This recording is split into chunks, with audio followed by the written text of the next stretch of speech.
Bago tayo tuluyang sumabak sa ating istorya, sandali muna kitang yayayain na makisalo sa kwentuhan. I-comment mo naman kung taga saan ka at anong oras ka nanonood ngayon. Mas masaya kasing magkwento kapag alam nating may mga kababayan tayong sabay-sabay nakikinig mula sa iba't ibang sulok ng mundo. At ngayon, sisimulan na natin ang isang kwentong dahan-dahang huhugot sa puso mo. Ang kwento ng isang binatang halos buong buhay ay pasan ng hirap, pero hindi kailanmang binitiwan ng dangal. Sa liblib na baryo ng San Isandro, kung saan ang umaga ay sinasalubong ng tilaok ng manok at amoy ng basang lupa, nakatira ang binatang si Taziel Morante. 24 na taong gulang pa lamang si Taziel, nguit ang kanyang muka, mga palad at tindig ay parang sa isang lalaking matagal ng binugbog ng panahon. Maitim ang kanyang balat sa tindi ng sikat ng araw, matigas ang kanyang mga kamay sa araw-araw na pagsibak ng kahoy, at ang kanyang mga balikat ay tila sanay ng pasanin ang buong mundo. Maaga siyang naulila sa ama. 12 taong gulang pa lamang siya nang tangayin ng lagnat at pagod sa bukid ang kanyang amang si Rogelio, isang tahimik nguit mabuting tao na minsang nangarap na makapagpundar ng maliit na lupang masasaka para sa pamilya. Mula noon, unti-unting nagbago ang takbo ng buhay ni Taziel. Ang dating batang masayahin at nangangarap maging karpintero balang araw ay napilitang lumaki agad. Imbis na maghabol ng saranggola o maglaro sa ilog kasama ng ibang binatilyo, natutunan niyang humawak ng itak, magputol ng kahoy at magsikap para may maihain silang kanin sa hapag. Kasama niya sa maliit nilang kubo ang inang si Isabel at ang nakababatang kapatid na si Mireza. Si Isabel ay dating masiglang mananai sa baryo, nguit dahil sa matagal ng sakit sa buga, hindi na ito halos makapagtrabaho. Madalas ay inuubo ito sa madaling araw at kapag sumasabay ang lamig na hangin sa tag-ulan, halos hindi na ito makahinga. Si Mireza naman ay 16 na taong gulang, matalino at masipag sa pag-aaral. Pangarap nitong maging guru balang araw at yon ay isa sa mga dahilan kung bakit doble ang kayod ni Taziel. Ayaw niyang maputol ang pag-aaral ng kapatid. Isang umaga, bago sumikat ng husto ang araw, nakita ni Isabel si Taziel na naghahanda na naman ng lubid, gulok at lumang sako. "Anak, maaga ka na namang aalis?" Mahinang tanong ni Isabel habang nakaupo sa may papag at tinatakpan ng panyo ang bibig sa pag-ubo. Ngumiti si Taziel kahit halata ang pagod sa kanyang mga mata. "Kailangan, Nay. Kaunti na lang ang bigas natin. Tsaka may ipinangako ako kay Mireza na hindi siya titigil sa pag-aaral." "Naku kuya, kahit ako na lang ang tumigil muna," sabat ni Mireza habang inaayos ang mga lumang notebook sa mesa. "Basta gumaling lang si nanay." Biglang tumigil si Taziel at tumingin sa kapatid. "Huwag mong uulitin yan. Hanggat kaya ko, hindi ka titigil. Isa sa atin, dapat may makaahon man lang." Tumahimik si Mireza. Sanay na siya sa ganoong tono ng kuya niya. Mahina pero matibay. Hindi pala sigaw si Taziel pero kapag nanggaling na sa kanya ang isang pangungusap, para na ring nakaukit iyon sa bato. Paglabas ni Taziel ng bahay, bumunda sa kanya ang makitnib na daan na puno ng putik dahil sa ulan noong nakaraang gabi. Habang naglalakad siya papunta sa gilid ng baryo, nasalubong niya si Mang Elpidor, ang matandang karpinterong malapit sa kanilang pamilya. Matagal nang kakilala ng kanyang ama ang matanda, at mula nung mamatay si Rogelio, si Mang Elpidor ang nagsilbing tahimik na tagapayo ni Taziel. "O, Taziel," tawag sa kanya ng matanda habang may hawag na tasa ng salabat. "Mukhang sa malalim ka na naman ng gubat pupunta." "Opo, Mang Elpidor, kaunti na lang ang magagandang kahoy dito sa malapit." Napailing ang matanda. "Mag-iingat ka roon. Hindi lang punong kahoy ang delikado sa gubat, minsan tao rin." Bahagyang ngumiti si Taziel. "Kung tao lang din, sanay na po ako." Tinapik siya ng matanda sa balikat. "Tandaan mo anak, hindi habang buhay ay kahoy ang pasan mo. Darating ang araw na pangalan mo naman ang bubuhat sa pamilya mo." Hindi sumagot si Taziel. Sanay na siyang makirinig ng mga ganoong salita mula sa Mang Elpidor, pero sa totoo lang, nahihirapan niyang paniwalaan ang mga iyon. Sa bawat pagising kasi niya, pare-pareho ang kanyang realidad. Walang pera, may inang may sakit, may kapatid na kailangang pag-aralin, at may buhay na tila hindi umaandar. Pagdating sa bayan makalipas ng ilang oras, ibinenta niya ang mga naunang ipinupong kahoy sa bodega ng pamilya Barangco. Ang may hawak sa bilihan noon ay Odel Barangco, anak ng mayamang negosyanteng si Don Viter Barangco. Bata pa lang ay mayabang na si Odel at lalo itong lumala ng tumanda. Mahilig itong manlait ng mahihirap, lalo na si Taziel na alam niyang hindi pumapatol sa gulo. "Oh, Taziel," pang-iinsulto ni Odel nang makita siyang papasok sa bakuran ng bodega. "Mukhang mabigat na naman ang buhay mo ah. Gusto mo dagdagan ko ng 5 piso para may pambili ka ng sabon?" Nagtawanan ng 2 tauhan ni Odel. Hindi agad sumagot si Taziel. Dahan-dahan niyang ibinaba ang mga kahoy at sinukat ang tingin sa timbangan. "Presyo na lang po sa tamang presyo." Mahinahon niyang sabi. "Presyo?" Ulit ni Odel, saka ngumisi. "Abap marunong ka na ring tumawad. Akala ko ba kahit ano, ayos na sa inyo dahil sanay naman kayong naghihirap." Mariing huminga si Taziel. Gusto niyang sumagot pero pinili niyang lunukin ng galit. Hindi siya pwedeng magpakabayani kung ang kapalit ay mawalan sila ng pagkakakitaan. Tinanggap na lang niya ang kulang na bayad at tahimik na umalis. Habang naglalakad siya palabas ng bayan, may tinig na tumawag sa kanya mula sa kabilang kalsada. "Taziel!" Paglingon niya, nakita niya si Lunesa Vallejo, ang dalagang guro sa daycare na kilala sa baryo hindi lang dahil sa ganda, kundi dahil sa bait at talino. Simple lamang manamit si Lunesa, pero may kislap ang kanyang mukha na tila kayang pag-ani ng araw ng kahit sinong kausap niya. "Nakita ko na naman si Odel. Pinagtitripan ka na naman ba?" Ngumiti si Taziel pero halatang pilit. "Sanay na ako. Hindi ka dapat masanay sa mali. Hindi dahil tahimik ka, ibig sabihin tama na ang ginagawa nila." Bahagyang natigilan si Taziel. Isa si Lunesa sa iilang taong kayang magsalita sa kanya nang hindi siya pinaparamdam na hamak siya. Ngunit iyon din ang dahilan kung bakit mas lalo niyang iniiwasang maging malapit dito. Alam niyang magkaiba silang mundo. Si Lunesa ay edukada, maayos ang pamilya at may malinaw na kinabukasan. Siya naman ay tagasibak lamang ng kahoy na araw-araw nakikipagbuno sa gutom at utang. "Salamat," maikling sabi ni Taziel. Napansin ni Lunesa ang pag-iwas ng tingin ng binata kaya inabot nito ang isang maliit na paper bag. "May tinapay ako rito. Sobra sa binili ko. Baka pwedeng iuwi mo." Hindi ka agad inabot ni Taziel iyon. "Ayos lang, Lunesa. Kaya naman namin. Hindi ko naman sinabing hindi nyo kaya. Sabi ko lang, sobra ito sa akin." Doon lang tinanggap ni Taziel ang paper bag. "Maraming salamat. Mag-iingat ka sa gubat. Mukhang magiging malakas ang ulan sa mga susunod na araw." Matagal na patatitig si Taziel sa likod ng dalaga habang papalayo ito. Ngunit tulad ng dati, pinigil niya ang sariling damdamin. Hindi siya pwedeng mangarap ng higit sa kaya niyang abutin. Pagsapit ng hapon, umuwi si Taziel sa kubo at nadatnan niyang nagkukwenta si Isabel ng kanilang pagkakautang sa tindahan ni Aling Bervilla. Halos manghina siya nang marinig ang kabuuang halaga. "Ganito na pala kalaki?" tanong niya. Napayuko si Isabel. "Pasensya ka na anak, yung gamot ko kasi, huwag po kayong humingi ng pasensya nay, ako ang bahala." Mulit noong gabing iyon, habang tahimik mang kumakain silang tatlo ng lugaw at tigkakainting tuyo, alam ni Taziel na hindi sapat ang lakas lang. Kailangan niyang hanapan ng mas malaking kita, kailangan niyang sumagal. Kinabukasan, narinig niya mula sa ilang kapwa tagakuha ng kahoy na may natitira pang matitibay at mamahaling puno sa mas malalim na bahagi ng gubat, sa bahaging iniiwasan ng marami dahil sa layo, tarik ng daan at panganib ng landslide kapag biglang umulan. Karamihan ay hindi na nagtangkang pumunta roon. Pero para kay Taziel, ang panganib ay mas mababa kaysa sa siguradong gutom. Nang gabing iyon, habang mahimbing nang natutulog si Mireza at bahagyang inuubos si Isabel sa gilid ng lamparang halos maubos na ang gas, tahimik na nakaupo si Taziel sa labas ng kanilang kubo. Pinagmamasdan niya ang madilim na langit at ang mga ulap na unti-unting kumakapal. Sa kanyang mga kamay ay hawak niya ang lumang itak ng kanyang ama, ang taning bagay na naiwan dito babukod sa kanilang apelyido.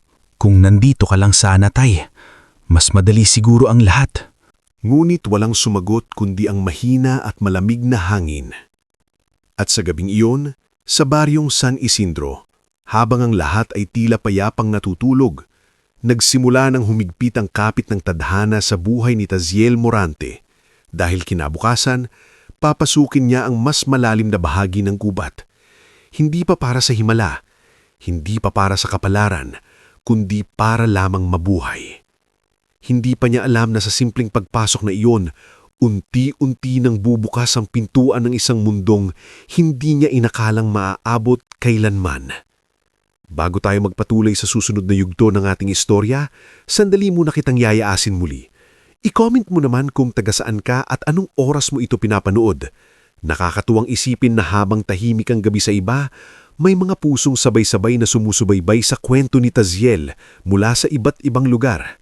At ngayon, heto na ang bahaging unti-unting magbubukas sa mundong hindi niya inakalang maaabot niya kailanman. Madilim pa ang langit nang magising si Taziel kinabukasan. Hindi pa sumisilip ang araw ngunit ramdam na niya agad ang bigat ng araw na iyon. Tahimik siyang bumangon mula sa banig, sinilip ang inang si Isabel na mahimbing pa ring natutulog matapos ang sunod-sunod na pag-ubo noong gabi, at tinignan si Mireza na nakatagilid sa pagtulog, yakap ang lumang aklat na tila ba takot itong maagawan sa kanya kahit sa panaginip. Dahan-dahan siyang lumabas ng kubo dala ang lumang itak ng ama, isang lubid, kaunting tinapay na binalot sa dahon ng saging at isang plastik na sisidlan ng tubig. Nakahanda na siyang tahakin ng mas malalim na bahagi ng gubat na matagal nang iniiwasan ng karamihan. Mula sa likod ng pinto, lumabas si Isabel, bahagyang hinihingal. "Anak, sabi ko sa iyo, huwag masyadong magpakalayo." Lumingon si Taziel at ngumiti kahit halatang may pag-aalala rin sa kanyang sariling dibdib. "Kailangan, Nay. Isang pasada lang sa mas malalim. Babalik din ako agad bago dumilim." "Mag-ingat ka." Mahina ngulit mariing sabi ni Isabel. Hindi lahat ng panganib ay nakikita agad. Tanggo lamang ang isinagot ni Taziel. Sanay na siyang makinig ng mga ganoong paalala, ngulit kakaiba ang kirot sa kanyang pakiramdam noong umagang iyon na para bang may kung anong mabigat na nakaamba. Ngulit pinili niyang isang tabi iyon. Sa buhay nilang halos araw-araw ay alanganin, wala siyang luho para makinig sa takot. Habang palalim siya ng palalim sa gubat, unti-unting nag-iiba ang tunog ng paligid. Ang dati huni ng ibon at mahinang simoy ng umaga ay napalitan ng siksik na katahimikan. Mas makapal ang mga puno roon, mas madulas ang lupa, at mas matarik ang mga landas. Paminsan-minsan, kailangan pa niyang kumapit sa ugat o sanga upang hindi madulas pababa sa makipot na bahagi ng daan. Bandang tanghali, nakakita siya ng mga punong pwedeng pagkunan ng matitibay na kahoy. Nagsimula siyang magsibak. Pumain lang sa paligid ang tunog ng itak na humahampas sa katawan ng kahoy. Bawat bagsak ng kanyang braso ay may kasamang iniisip na bayarin, gamot, bigas at pag-aaral ni Mireza. Sa isip niya, bawat piraso ng troso ay katumbas ng ilang araw pang pagkabuhay nila. Lumipas ang ilang oras at nagsimulang kumulimlim ang langit. Mula sa malayo ay narinig niya ang mahinang dagundong ng kulog.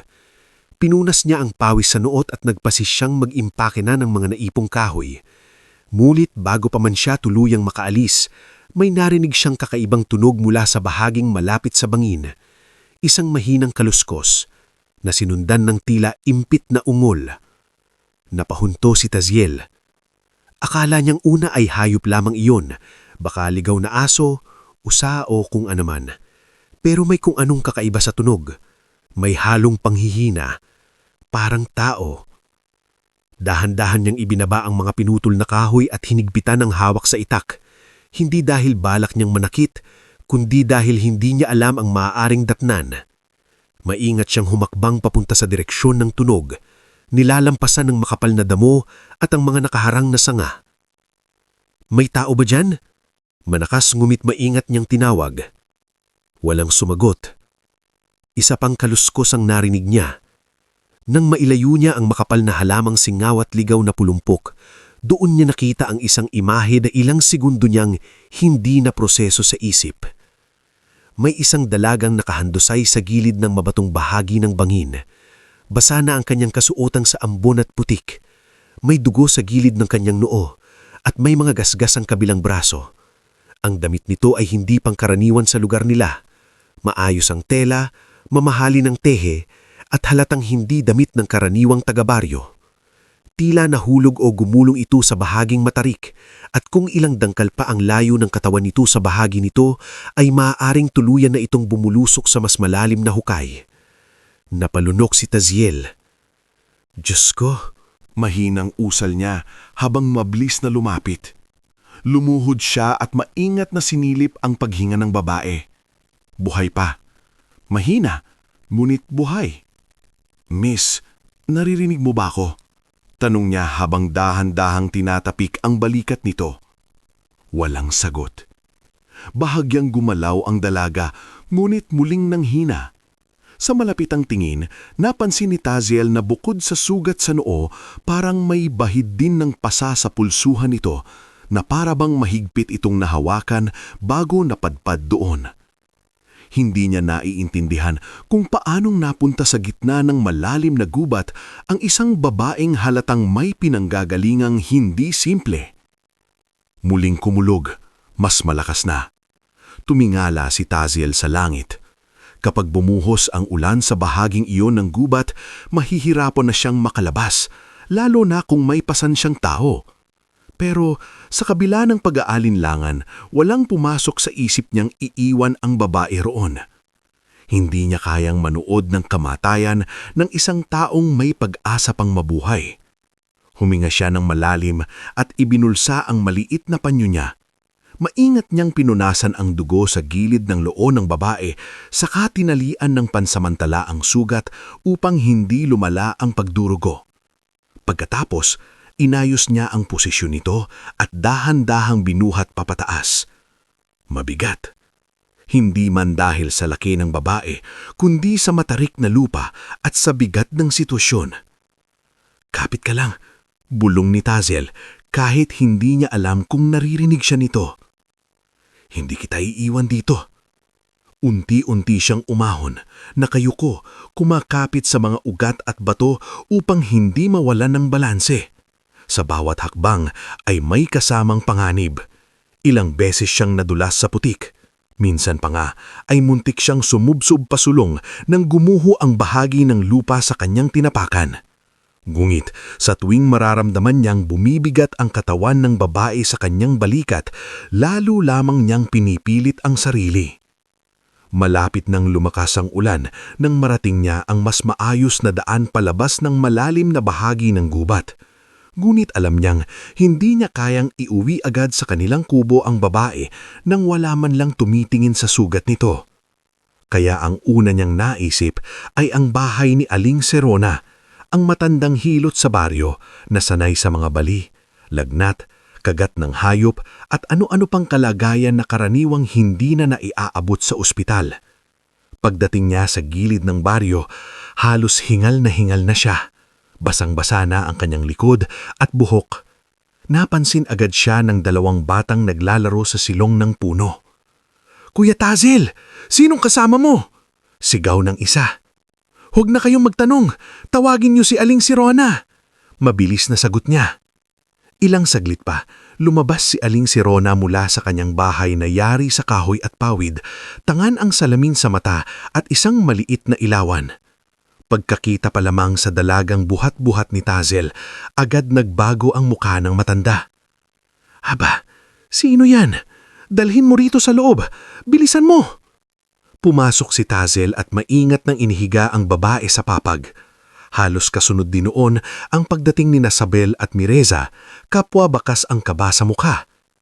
"Taziel, anong nangyari?" tanong ni Mireza. "Sa gubat ko siya nakita. Walang malay. Nahulog yata o ewan ko." Sinipat ni Aling Serona ang babae. Hindi ito simpleng nadulas lang. May sugat sa noo, may mga gasgas at itong pasa sa pulsuhan na parang may humila rito o humawak ng mahigpit. Nagtama ang tingin ni Taziel at Sabel. Pareho nilang naisip na baka may mas malalim na dahilan kung bakit napadpad sa ganoong lugar ang dalaga. Habang nililinis ni Aling Serona ang sugat ng babae, si Mireza naman ay nagpainit ng tubig. At si Isabel naman ay naglatag ng tuyong kumot. Hindi nagdalawang isip ang kanilang pamilya na tumulong kahit malinaw na ang babaeng iyon ay hindi nila kilala. Sa baryong tulad ng San Isidro, kaunti na nga ang mayroon ng mga tao, pero ang kaunting awa ay hindi ipinagkakait. Makalipas ang halos 1 oras, bahagyang gumalaw ang babae. Dahan-dahang dumilat ang mga mata nito, tila nahihilo at naguguluhan sa paligid. "Huwag ka munang mag-alala, ligtas ka rito," mahinang sabi ni Aling Serona. Napakirap ang babae at pilit umangat, ngulit napangiwi agad sa sakit. "Nasaan ako?" mahinang tanong nito. "Nasa San Isidro ka," sagot ni Tazel na nun lang muling nagsalita mula nung haiga ang babae. "Nakita kita sa gubat, walang malay." Napatingin ang dalaga kay Tazel. Sa kabila ng panghihina, may kakunot-kuno akayang tensyon sa kanyang mga mata. Parang may gustong maalala, ngunit hindi kayang buuin. "Ako," napahawak siya sa sariling noo. "Ako ay..." Natigilan siya. Si Mireza ang unang lumapit, dala ang isang basong tubig. "Huwag mong pilitin kung nahihilo ka ba." Tumingin ang babae sa baso, saka kay Mireza, saka kay Isabel, at sa huli ay kay Tazel. "Aurelia," Mahinang sabi niya. "Aurelia ang pangalan ko." Tahimik ang lahat sa loob ng ilang segundo. "Aurelia!" Ulit ni Isabel na parabang sinusubukang tansyahin kung saan narinig ang pangalang iyon. "Maganda ang pangalan mo, iha." Ngunit hindi gumiti si Aurelia. Sa halip, tila lalo itong nataranta nang mapatingin sa bintana kung saan bumubuhos na ang ulan. Bahagyang nanginig ang kanyang kamay. May sumunod ba sa akin?" Bigla nitong tanong. Nagkatinginan sina Taziel at Aling Serona. "Anong ibig mong sabihin?" Maingat na tanong ni Taziel. Parang nagsisisi si Aurelia na napatanong siya. Imuwas ito ng tingin. Wala. Baka nalilito lang ako." Ngulit hindi nalito si Taziel sa narinig niya. Una, ang kakaibang kinalalaraonan ang dalaga. Pangalawa, ang mamahaling kasuotan nito. Pangatlo, ang mga pasa sa kamay at ang biglang takot sa tanong na may humahabol ba sa kanya. Hindi man siya sanay sa mundo ng mayayaman o sa malalaking problema ng ibang tao, alam niyang may mali. Kinagabihan, nagpahinga si Aurelia sa bahay ni Aling Serona dahil hindi pa ito kayang ilipat. Umuwi si Taziel sa kanilang kubo, ngulit hindi siya dinalaw ng antok. Nakaupo siya sa gilid ng bintana. Pinapakinggan ang ulan na humahampas sa bubong. Lumapit si Isabel sa kanya. "May iniisip ka?" "Pakiramdam ko, Nay, hindi ordinaryong dalaga ang nakita ko sa gubat." "Bakit mo nasabi?" "Yung damit niya, yung mga sugat, yung tanong niya kung may sumunod ba sa kanya." Hininga ng malalim si Taziel. Parang may tinatakasan siya. Tahimik na naupo si Isabel sa tabi niya. "Anak, may mga pagkakataon sa buhay na ang pagtulong sa kapwa ay hindi lang awa ang kapalit. Minsan, gulo rin." Napatingin si Taziel sa madilim na gabi. "Alam ko po, pero kung iiwan ko siya roon, baka hindi ko mapatawad ang sarili ko." Ngumiti ng mahina si Isabel at hinaplos ang kanyang likod. "At iyan ang dahilan kung bakit ipinagmamalaki kita." Sa kabilang banda ng baryo, sa loob ng bahay ni Aling Serona, muling nagmulat si Aurelia sa gitna ng gabi. Narinig niya ang kulog, naramdaman niya ang kirot ng sugat sa noo. Ngulit higit sa lahat, ramdam niya ang matinding takot na tila may kasunod na alaala na ayaw pa niyang balikan. Sa labas, mas lalong lumakas ang ulan. At sa gabing iyon, hindi pa man tuluyang alam ni Taziel, nagsimula na palang humakbang papalapit sa baryo ang mga taong matagal nang naghahanap sa dalagang iniligtas niya. Mga taong hindi niya kilala, mga pangalang hindi pa niya naririnig, at isang kapangyarihan na sapat upang baguhin ang buong takbo ng kanyang buhay. Bago tayo diretso sa susunod na yugto ng ating istorya, Makikisuyo muna ako. I-comment mo naman kung taga saan ka at anong oras ka nanonood ngayon. Ang sarap kasing isipin na habang unti-unting nagbabago ang kapalaran ni Taziel, may mga puso ring sabay-sabay na nakikisubaybay mula sa iba't ibang lugar. At sa bahaging ito, mas lalo nating makikita na hindi sapat ang kabutihan para umangat. Dahil kapag nagsimula ka ng makita ng mga makapangyarihan, kasabay din noon ang pagdami ng mga lihim na kaaway. Kinabukasan, matapos ang gabing iyon ng malakas na ulan, maagang nagising si Taziel kahit bahagya lamang siyang nakatulog. Ang huling mga salitang narinig niya kay Aurelia, ang tanong nitong kung may sumunod ba sa kanya, ay paulit-ulit na bumabalik sa kanyang isip. Hindi iyon tanong ng isang taong simpleng naligaw, tanong iyon ng isang taong may tinatakasan. Paglabas niya ng kubo, nadatnan niyang nakaupo na si Mireza sa may hagdan, may hawak na timba ng tubig at mukhang matagal na ring gising. "Kuya," mahinang sabi niya. "Gising na si Ate Aurelia, pero mukhang balisa pa rin." Napahinto si Taziel. Hindi pa rin siya sanay na tawaging ate ng kapatid ang isang estrangherang kahapon lang nilang nakilala, pero batid niyang ganoon kabait si Mireza. Kapag may nakita itong nangangailangan, agad itong kumakapit sa awa kaysa sa takot. "Kamusta siya?" tanong ni Taziel. "Mas malinaw na raw ang isip niya kaysa gabi," sagot ni Mireza. "Pero parang may mga bagay na ayaw niyang sabihin." Tumanggo si Taziel at tahimik na natungo sa bahay ni Aling Serona. Doon niya natagpo ang nakaupo si Aurelia sa gilid ng papag. May kumot sa kabalikat at may tasa ng mainit na salabat sa kamay. Maaliwalas na ang mukha nito kaysa gabi, ngulit bakas pa rin ang pangamba sa mga mata nito. Habang tanaw siya nito papalapit, tila may sandaling hindi siya makapagpasya kung dapat ba siyang magtiwala o umiwas. "Magandang umaga rin." Mahinang ngulit malinaw na tugon ni Aurelia. Tumabi si Aling Serona at marahang nagbilin.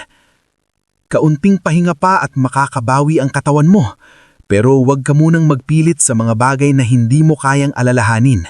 Umalis muna ang matanda upang maghanda ng halamang gamot, kaya nagkatapat sina Taziel at Aurelia sa katahimikan. Sa wakas, si Aurelia hinang unang nagsalita. "Ikaw ang nagligtas sa akin?" tanong nito. "Wala kang malay nang makita kita sa gubat," sagot ni Taziel. "Kung iiwan kita roon, baka mapahamak ka lalo." Mariing huminga si Aurelia at bahagyang yumuko. "Maraming salamat. Hindi ko alam kung paano ko babayaran ng utang na yan." "Tulong lang yon," tugon ni Taziel. "Hindi lahat ng tinutulungan sinisingil." Napatingin si Aurelia sa kanya at sa unang pagkakataon ay parang nabawasan ng bigat sa mukha nito. Ngulit, agad ding bumalik ang pag-aalala nang marinig sa labas ang yabag ng mga taong tila nagmamadali. Maya-maya, may sumigaw sa kalye. "May mga dumarating na sasakyan mula sa bayan!" Napalingon si Taziel. Hindi pangkaraniwan ang ganoong pangyayari sa San Isandro. Bihira ang mga sasakyang pumapasok sa baryo, lalo na yaong tila sunod-sunod at may dalang alikabok sa daan. Mabulis siyang lumabas at nakita niyang maraming tao ang nakatayo na sa gilid ng kalsada, nag-uusisa kung sino ang dumating. 3 itim na sasakyan ang huminto sa harap ng bahay ni Aling Serona. Bumaba mula sa una ang isang lalaking nasa 50, maayos manamit, may salamin at halatang sanay sa otoridad. Kasunod niya ang isang matandang lalaking matikas pa rin ng tindig kahit may edad na at ilang lalaking tila mga bodyguard. Nagkatiginan ng mga tao sa baryo. Si Odel Barranco na nagkataong nasa tindahan sa tapat ay agad ding lumapit, dala ang pamilyar na tinging puno ng pangmamaliit at chismis. Lumapit ang lalaking may salamin kay Taziel. "Magandang umaga. Ako si Attorney Salvation Rivas. Naghahanap kami ng isang dalagang posibleng napadpad sa lugar na ito." Hindi pa nakasasagot si Taziel nang unti-unting lumabas si Aurelia mula sa bahay ni Aling Serona, hawak ang balikat ng matanda para alalayan ng sarili. Nang makita siya ng matandang lalaking kasama ng abogado, agad itong napahakbang. "Senyorita Aurelia," nanginginig ang boses na sabi ng matanda. "Salamat sa Diyos. Namutla ang mukha ni Aurelia, saka napapikit na parang pinipilit alalahanin ng mga piraso ng nakaraan. Ngunit sa sumunod na sandali, bumaba mula sa pinakahuling sasakyan ng isang lalaking agad nagpatahimik sa paligid. Matanda na ito, ngunit hindi mapagkakailang makapangyarihan ang presensya. Maayos ang suot nitong Amerikana, diretso ang tindig, at ang mukha nito ay may tatak ng taong sanay mag-utos at masunod. Ngunit nang magtama ang mata nila ni Aurelia, ang lahat ng tigas sa mukha ng lalaki ay naglaho. Aurelia, paus nitong tawag. Tatay, mahinang tugon ni Aurelia. Sa isang iglap, mabilis na lumapit ang matanda at yinakap ang anak. Hindi man ito emosyonal sa kilos, ramdam ng lahat ang bigat ng sandaling iyon, parang isang taong ilang araw nang may hawak na kaba sa dibdib at sa wakas ay pinayagang huminga. Tahimik ang buong baryo, tanging hangin at mahinang yabag ng mga tao ang maririnig. Si Attorney Salvesio nang bumasag ng katahimikan. Siya si Don Severin Vermont. Pakilala nito na tila para sa mga taong walang ideya kung sino ang bagong dating. May-ari ng 10 hasyenda sa iba't ibang lalawigan. Nagbulungan ng mga tao. Napaatras pa si Odel na waring hindi makapaniwala sa narinig. Maging si Taziel ay napatitig lamang. Ngayon lang niya lubos na naunawaan kung bakit ibang-iba ang aura ni Aurelia, kung bakit mamahalin ang damit nito, at kung bakit may mga taong naghahanap sa kanya ng ganoon katindi. Muling nagsalita si Don Severin, ngayon ay nakatingin na kay Taziel. Ikaw ba ang binitang nagligtas sa anak ko? Tumanggo si Taziel. Nakita ko lang siya sa gubat, wala siyang malay. Lumapit si Don Severin sa kanya. Hindi sanay si Taziel sa mga ganitong uri ng mga tao, pero hindi siya yumuko sobra o nagpakitang takot. Tahimik lamang siyang tumayo. Sa panahon ngayon, bihira ang taong gumagawa ng tama ng walang hinihinging kapalit. Samantala, lumapit si Aurelia sa kanila. Kita na sa mukha nito ang pagod, pero mas malinaw na rin ang isip nito kaysa sa una nilang nakita. Tay, sabi niya, si Taziel siya. Siya ang nagbuhat sa akin palabas ng gubat. Siya at ang pamilya niya ang tumulong sa akin. Tinignan si Don Severin sina Sabel, Mireza at maging si Aling Serona na nakatayo sa pintuan. Utang ko rin sa inyo ang kaligtasan ng anak ko. Hindi sanay si Isabel sa harap ng mga mayayaman, kaya bahagyang yumuko lamang siya. Wala po iyon, tao rin naman po siya. Nang marinig iyon, bahagyang lumambot ang mukha ni Don Severin. Marahil ay hindi siya sanay na may magsalita sa kanya ng payak at walang pagpapalumba. Ngulit hindi lahat sa paligid ay tapat ang tingin. Sa gilid ng kalsada, pinapanood ni Odel ang lahat, at bagamat pilit siyang nakangiti nang may mga taong tumingin sa kanya, bakas sa panga niya ang pagkainis. Hindi niya matanggap na ang binatang palagi niyang minamaliit sa bodega ay biglang naging sentro ng atensyon ng isang makapangyarihang tao. Sa likod ng kumpol ng mga osisero, mabilis niyang pinuntahan ng ama niyang si Don Viter Barranco na kagagaling lamang din sa tindahan. Pabulong ngulit gigil na sabi ni Odel, hindi maganda to. Napatingin si Don Viter sa esena. Anong hindi maganda?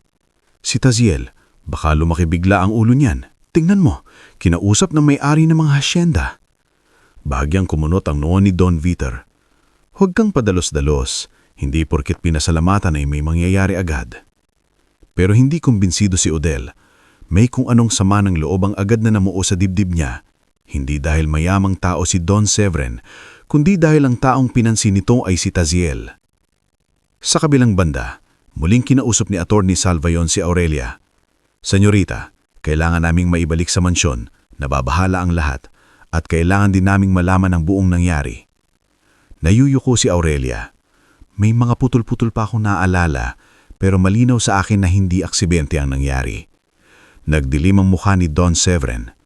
May gusto kang sabihin? Huminga ng mabagal si Aurelia. Bago ako mapadpad sa gubat, may humarang sa sasakyan ko. Akala ko nung una ay mga tauhan mula sa hasyenda, pero may kakaiba sa kilos nila. Tapos, nahawak siya sa noo. Tapos nagulo na ang lahat.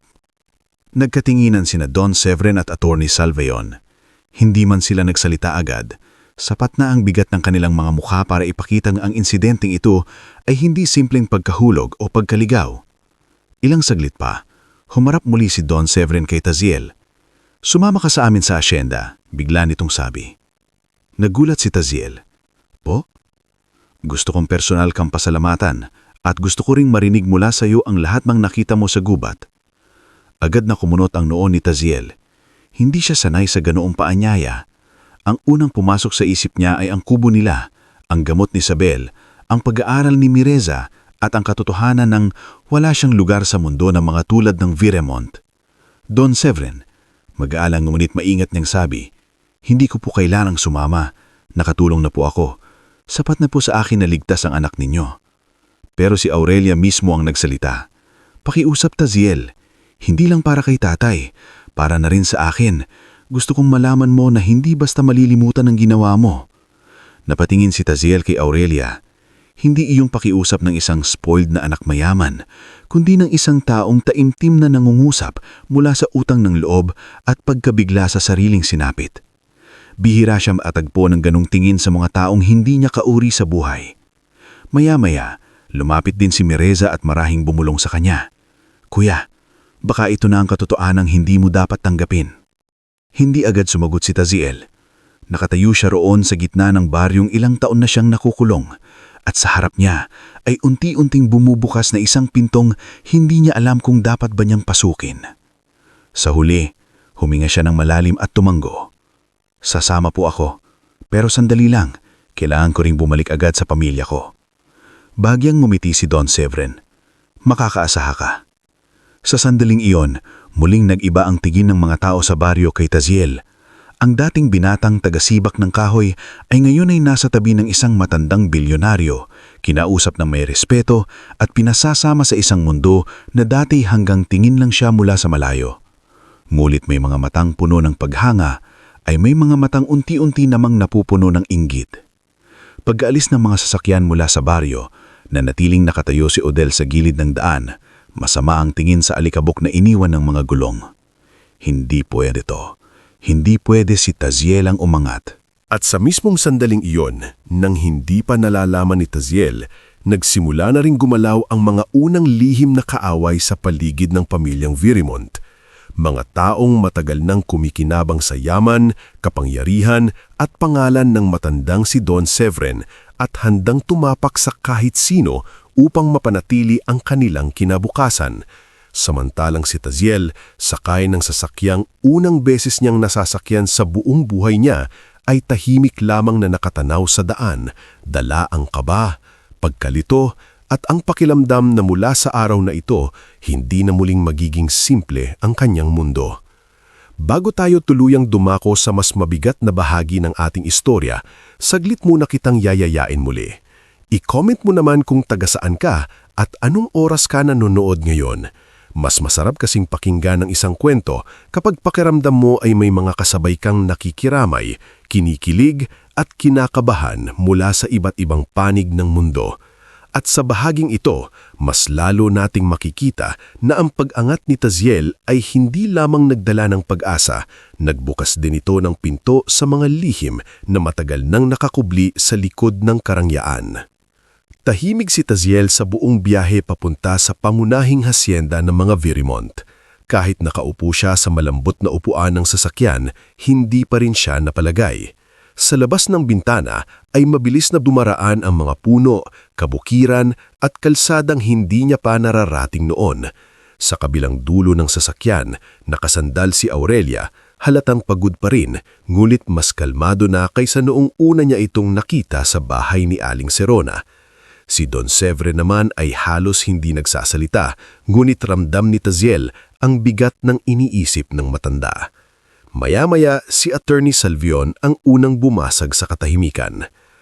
Taziel, anumang detalye na nakita mo sa gubat, kahit gaano kaliit, mahalaga. Kailangang malaman namin kung paano napunta roon si Senyorita Aurelia. Tumanggo si Taziel. Nakita ko lang po siya malapit sa may bangin.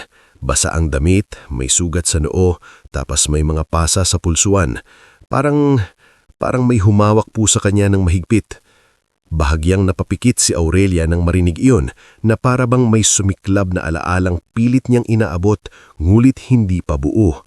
Napahawak siya sa sentido. May naaalala ka ba? Tanong ni Don Severin, bahagyang huminang ang tono. Huminga ng malalim si Aurelia. Putol-putol pa rin.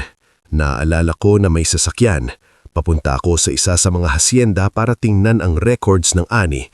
Tapos may tumawag sa akin na may emergency raw sa daan.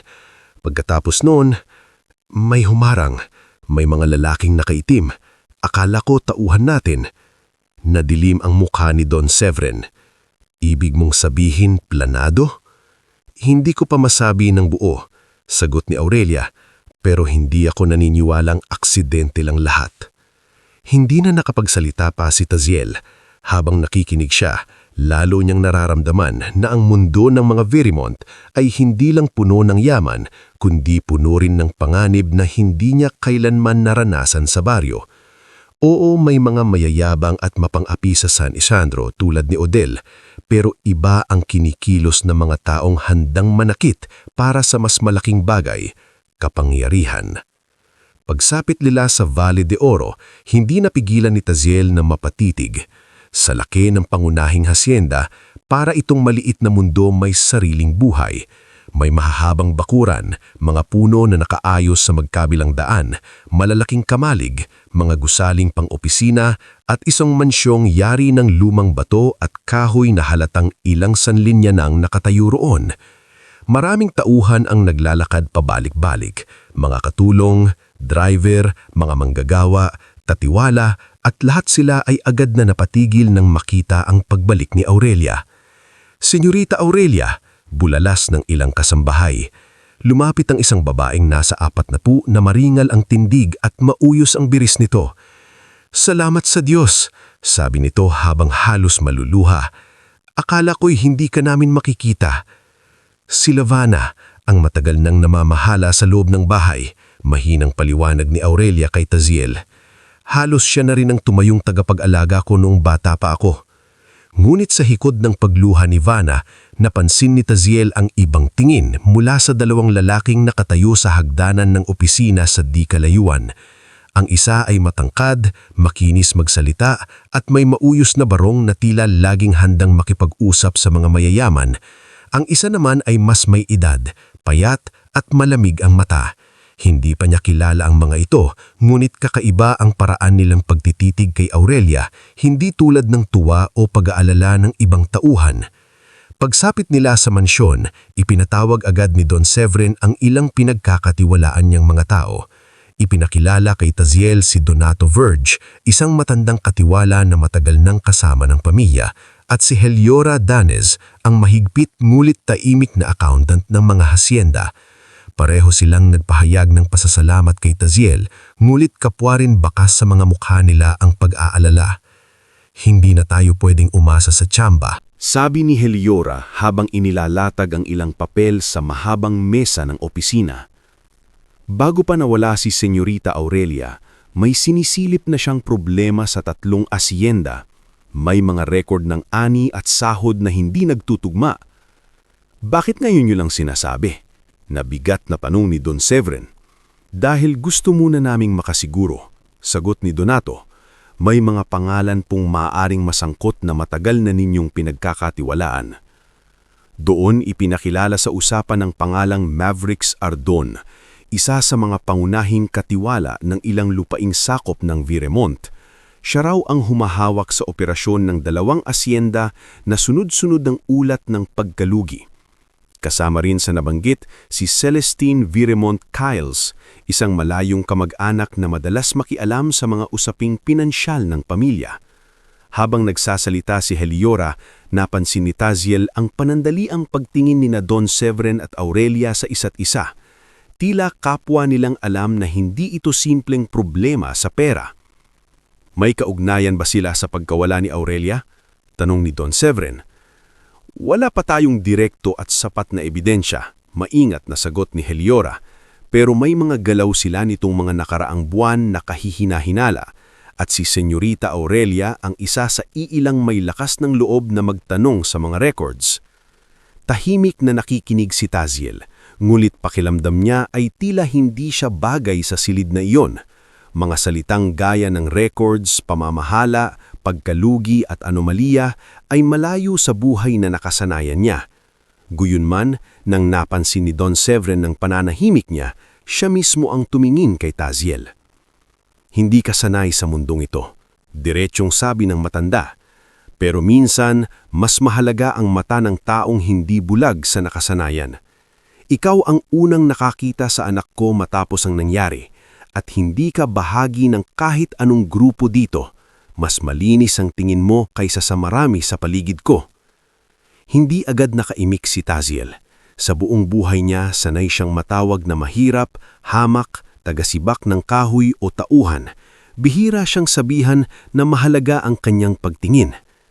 Don Severin, maingat niyang sabi, wala po akong alam sa mga papeles at malalaking usapin, pero kung ang hinahanap niyo ay taong magsasabi ng totoo sa nakita niya, hindi po ako uurong. Bahagyang tumandang ang matanda. Iyan mismo ang dahilan kung bakit gusto kitang manatili rito ng ilang araw. Nagulat si Taziel. Mananatili po? Hindi bilang bilanggo, hindi rin bilang utusan lang, sagot ni Don Severin. Bilang taong nais kong makilala pa at bilang pasasalamat sa ginawa mo. Bago pa man makasagot si Taziel, nagsalita si Aurelia. Tay, tama siya. Hindi mo pwedeng biglain. Ngumiti ng bahagya si Don Severin.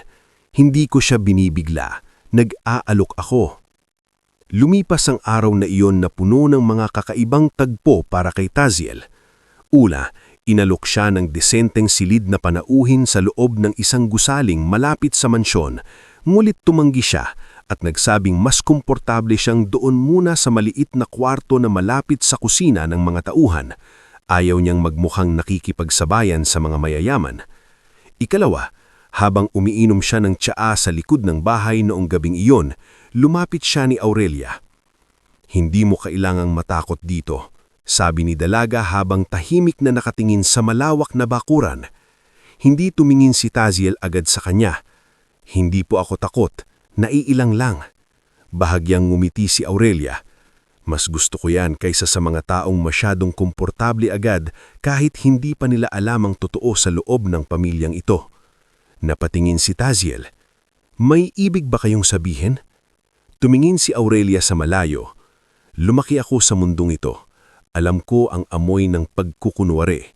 Maraming tao ritong mahusay ngumiti sa harap ng ama ko, pero may iba ron na mas mahal ang mana kaysa dugo. Kung ganun po, bakit kayo bumalik agad? Dahil kung hindi ako babalik, sila ang mananalo. At hindi ko gusto na mamatay ang pangalan ng nanay ko at ng mga manggagawang umaasa sa amin dahil lang sa mga sakim. Natahimik si Taziel. Doon niya unang nakita si Aurelia na hindi bilang anak mayaman na iniligtas niya, kundi bilang isang babaeng may sariling pasandin na kasing bigat din ng kanya. Magkaiba lamang ang anyo.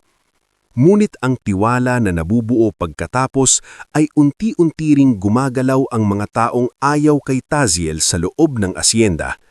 Kinaumagahan, habang naglalakad siya sa kamalig kasama si Donato upang ipakita ang bahagi ng operasyon, nasa lubong niya ang lalaking nakakita niya kahapon sa hagdanan, si Mavericks Ardon. Ah, sabi nito, may manipis na sinit. Ito pala ang bayani ng baryo. Hindi nakasingit ang mga mata ni Mavericks, tila sinusukat nito Taziel mula ulo hanggang paa na parang inaalam kung gaano kalaki ang banta ng isang simpleng tagasibak ng kahoy. Si Taziel Morante, pakilala ni Donato, malamig ang tono, ang nagligtas kay Senyorita Aurelia. Napakabuting kapalaran naman, sagot ni Mavericks. Bihira ang isang tao mula sa gubat na basta nalang napapadpad sa sentro ng ating mga usapin. Narinig iyon ni Taziel, ngunit pinili niyang huwag magpadala sa pahiwatig. Hindi ko pinili ang nangyari. Tumulong lang ako. Ganun ba? Sagot ni Mavericks. Minsan kasi, ang pagtulong ay nagiging daan sa pakikialam. Bago pa humaba ang usapan, sumingit si Donato. At minsan naman, ang mga mahilig magsalita ang may gustong itago.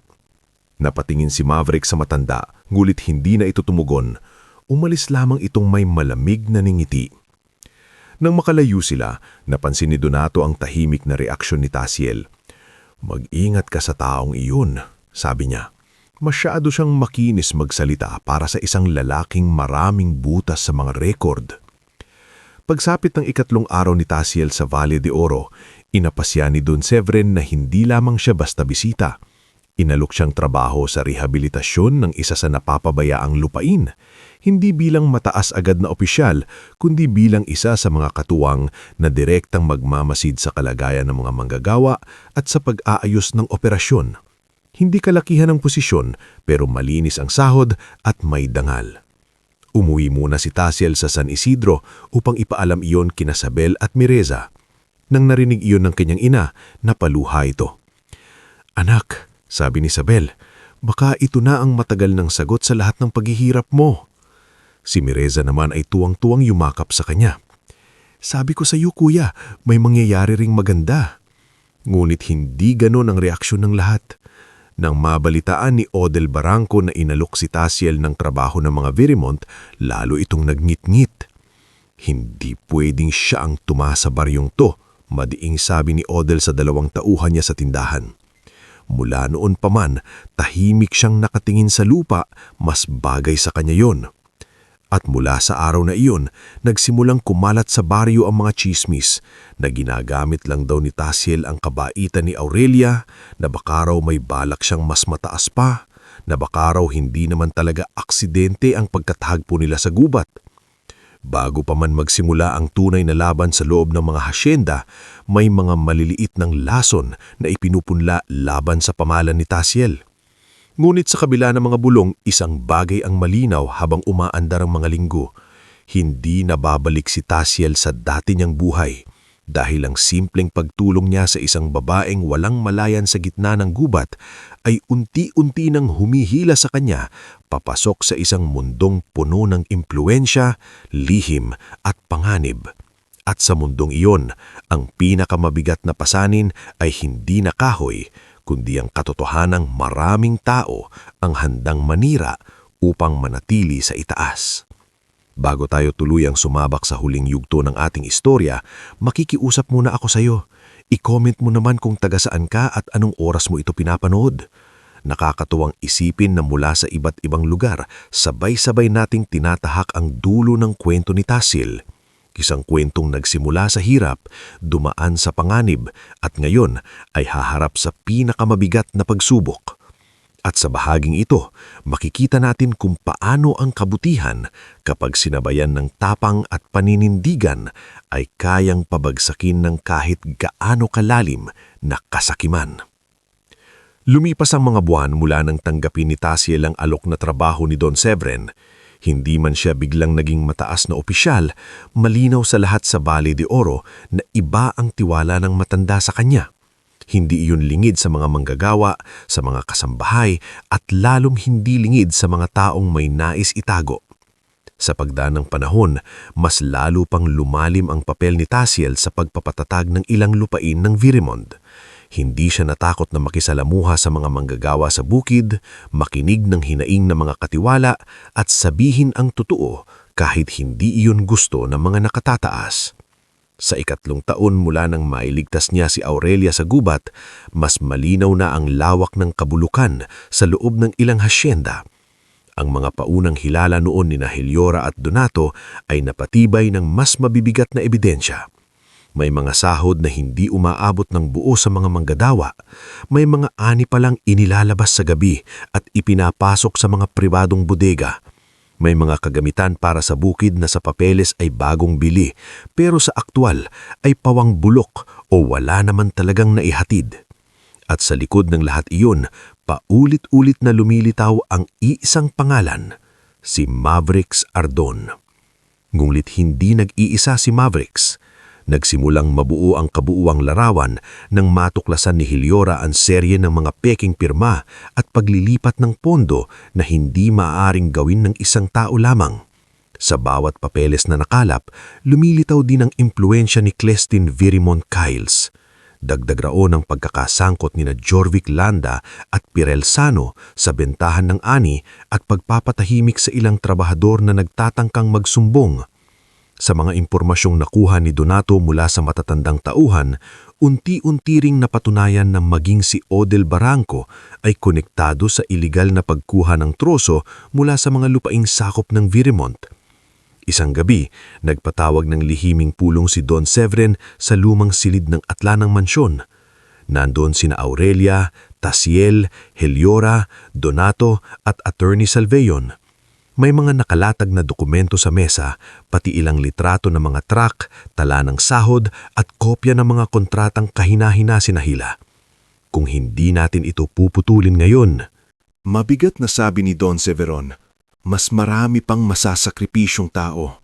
Hindi lang pangalan ko ang nilalapastangan nila, pati mga manggagawang umaasa sa amin, ginagatasan nila. Itinuro ni Heliora ang ilang papeles.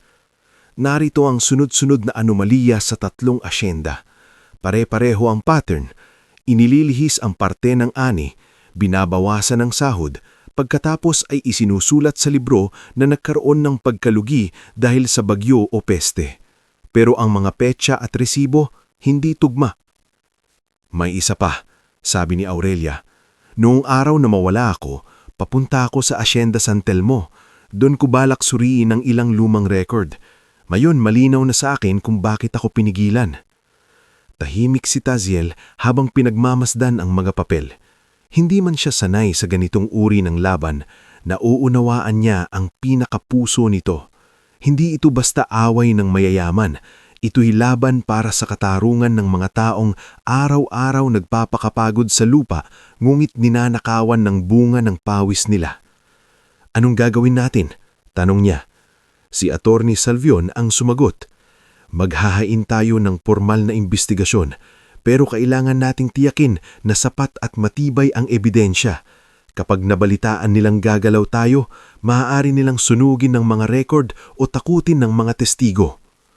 Tumanggo si Donato. May ilang tauhan na handang magsalita pero takot sila. Kailangan nilang maramdaman na may kakampi sila. Pagkatapos ng gabing yon, nagsimula ang mas maingat ngunit mas matinding hakbang. Sa tulong ni Taziel at Donato, lihim nilang kinausap ang mga trabahador, driver at dating tauhang may alam sa irregularidad. Si Lunesa na noon ay palagi nang nagtutungo sa Valle de Oro upang tumulong sa literacy program para sa mga anak ng manggagawa, ay naging mahalagang sandigan ni Isabel at Mireza tuwing wala si Taziel sa bahay. Habang lumalalim ang laban, mas lalo ring tumitibay ang ugnayan nilang dalawa. Hindi man iyon inuuna ni Taziel, naroon ng tahimik na suporta ni Lunesa sa bawat hakbang niya. Mag-ingat ka, sabi ni Lunesa isang hapon habang inaabot sa kanya ang baon niyang tinapay at kape bago ito umalis para sa susunod na inspeksyon. Ang mga taong may tinatago, hindi basta sumusuko. Ngumiti si Taziel. Hindi na to pwedeng urungan. Taziel, dagdag ni Lunesa, ngayon ay mas marahan ng boses. Hindi kita pinipigilan. Pinapaalala ko lang na may mga taong naghihintay na makauwi ka ng buo. Hindi sumagot agad si Taziel, pero ang simpleng mga salitang yon ang ilang araw niyang binalikan sa isip habang lumalalim ang gulo. At dumating nga ang inaasahan nilang kapalit. Isang gabi, nasunog ang maliit na kamalig sa bahagi ng lupang inaayos ni Taziel. Mabuti na lamang at kaunti lamang ang laman at walang nasaktan, ngunit malinaw sa lahat na hindi yun aksidente. Makalipas ang ilang araw, muntik namang masagasaan si Mireza sa daan pauwi mula sa paaralan nang biglang dumaan ng mabilis na isang kotseng walang plaka. Hindi siya tinamaan, ngunit sapat na iyon para manginig sa takot si Isabel. Pag-uwi ni Taziel ng gabing yun, nadatnan niyang umiiyak si Isabel habang niyayakap si Mireza. Anak, naninginig na sabi ni Isabel, huwag mo nang ituloy kung ikapapahamak mo rin lang. Lumuhod si Taziel sa harap nila. Nay, kung titigil ako ngayon, lalo silang lalakas, lalo nilang iisipin na kaya nilang takutin ng kahit sino. Tama si Kuya, mahinang sabi ni Mireza, bagamat halatang takot pa rin. Kung aatras tayo, mas marami pang pamilya ang aapihin nila. Napapikit si Isabel. Ayokong mawala ka, Taziel. Maraham hinawak ni Taziel ang kamay ng ina. Hindi na po ito tungkol sa pasasalamat kay Don Severon. Hindi na rin po ito dahil kay Aurelia lang. Tungkol na ito sa tama. Kung hindi ako magsasalita, gayong may alam na ako, para ko na ring hinayaan silang patuloy na mang-api. Lumipas ang mga linggo at dumating ang araw ng malaking pagdinig. Sa isang malawak na bulwang sa bayan, nagtipon ng mga abogado, opisyal ng lalawigan, kinatawan ng mga manggagawa at mga kasapi ng pamilyang Viremont. Naroon si Don Severon na kahit halatang nanghihina na sa edad at pagod, nananatiling matatag. Naroon si Aurelia na ngayon ay buo na ang loob. Naroon din sina Heliora, Donato, Attorney Salvion at si Taziel na dating simpleng tagasibak ng kahoy ngulit ngayoy handang tumanda sa harap ng mga taong matagal nang naningibabaw. Isa-isang inilatag ang ebidensya. Ibinakita ni Heliora ang mga peking ledger at salungat na entries sa records. Iniharap ni Donato ang testimonya ng matatandang kitiwala at manggagawang matagal nang nakapansin ng anomalya. Isinalaysay ni Aurelia ang putol-putol ngunit malinaw ng alaala ng tangkang pag-atake sa kanya ng araw na mawalan siya ng palay. Nang turnong magsalita si Taziel, ramdam niya ang maraming matang nakatingin sa kanya. Ang ilan ay may pagdududa, ang ilan ay may paghamak, pero mas marami ang naghihintay. Ako po si Taziel Morante. Mairim niyang simula. Hindi ako galing sa mundong kinalakihan mang pamilyang Viremont. Hindi ako marunong sa malalalim na salita o sa pakikipaglaro sa kapangyarihan. Pero marunong po akong kumilala sa tama at mali. At sa mga nakita ko, may mga taong matagal nang bumubusabos sa mga manggagawa at gumagamit sa pangalan ng pamilyang ito para magpayaman. Ikinuwento niya ang mga pagbabago sa talaan ng ani, ang testimonyo ng mga trabahador at ang mga banta sa kanyang pamilya. Hindi siya nagpasiklab o nagpaawa. Simple lang ang pagkakasabi niya, mulit bawat salita ay may bigat dahil halatang totoo at walang paligoy. Nagsimulang mabasag ang kampo ni na Mavericks at Celestine nang may tumayong hindi nila inaasahan, si Sara Pelos, dating sekretarya ni Celestine. Halatang nanginginig ito, ngunit nagsalita pa rin. Pinatago sa akin ang mga ilang dokumento. Natakot po ako noon, pero hindi ko na kayang dalhin ang konsensya ko. Kasunod nito ay tumayo rin si Rufino Talmer, isa sa mga driver ni Mavericks. May utos po noong araw ng pagkawala ni Senyorita Aurelia. Hindi ko direktang nakita ang lahat pero alam kong may planong iligaw ang ruta niya. Hindi po aksidente iyon. Lumubog ang mukha ni Mavericks. Sinubukan niyang pabulaanan ang lahat, gayon din si Celestine, ngulit sunod-sunod na ang lumabas na testimonya, resibo at record. Maging si Odel Barranco ay nadawit nang maipakita ang talaan ng mga truck ng troso at ang koneksyon nito sa ilang tauhan ni Mavericks. Sa bigat ng ebidensya, walang nagawa ang mga sangkot kundi ang magpakita ng pagkabasag sa kanilang dating kumpiyansa. Sa mga sumunod na araw, inaresto sina Mavericks, Jorvik, Pirel at ilang sangadwat nila. Kinasuhan din si Celestine at inilayo sa anumang kapangyarihan sa negosyo ng pamilya. Si Odel naman ay nabulilyaso ang pangalan sa baryo at bayan, pati ang sariling ama nitong si Don Viter ay napilitang putulin ang ilang ugnayang matagal na nitong pinoprotektahan upang mailigtas ang nalalabi nilang dangal. Hindi nagtagal, bumagsak ang kalusugan ni Don Severin dahil sa pagod ng buong laban. Ngunit nang unti-unti siyang gumaling, ipinatawag niya sina Aurelia at Taziel sa hardin ng mansyon isang maagang umaga. Tahimik ang paligid at ang sikat ng araw ay tumatama sa mga dahon ng punong matagal nang nakatanim doon. Taziel, sabi ng matanda, marami ang nag-aakala na ang pasasalamat ng mayaman ay laging pera o mana. Pero ayokong ibigay sa iyo ang isang bagay na hindi mo pinaghirapan. Napatingin si Taziel, hindi maintindihan ng ibig sabihin. Inilaan ko para sa iyo ang pamamahala sa lupang dating pinabayaan sa silangang bahagi ng Valle de Oro. Hindi bilang regalo ng luho, kundi bilang pagkakataon. Gawin mo itong kooperatiba. Isama mo ang mga manggagawang matagal ng tapat pero pinagkaitan. Tayo mo ang sarili mong pangalan sa sarili mong paraan. Naningilid ang luha sa mga mata ni Taziel. Don Severin, sobra-sobra na po ang ibinigay ninyo. Umiling ang matanda. Hindi ko ibinibigay sa iyo ang yaman ko. Binibigyan kita ng pagkakataon na ipakita kung ano ang kayang itayo ng isang taong marangal. Sa mga sumunod na taon, yun nga ang ginawa ni Taziel. Sa tulong ni na Aurelia, Heliora, Donato at ng mga dating manggagawa na itatag ang kooperatiba sa lupang dating patay at pinabayaan. Unti-unting simigla ang ani, naging mas maayos ang sahod ng mga tao. Ang ilang pamilya na dating baon sa utang ay nakabangon. Si Mireza ay nakapagtapos at naging guro sa baryo. Si Isabel ay tuluyang gumaling ng kaunti-kaunti at nabuhay ng payapa nang hindi na araw-araw nagkakulang sa gamot at pagkain.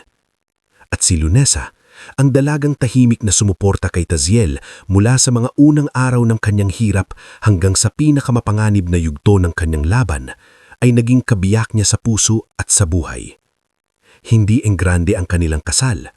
Ginanap ito sa maliit na kapilya malapit sa baryo, sa harap ng mga taong tunay na nagmamahal sa kanila.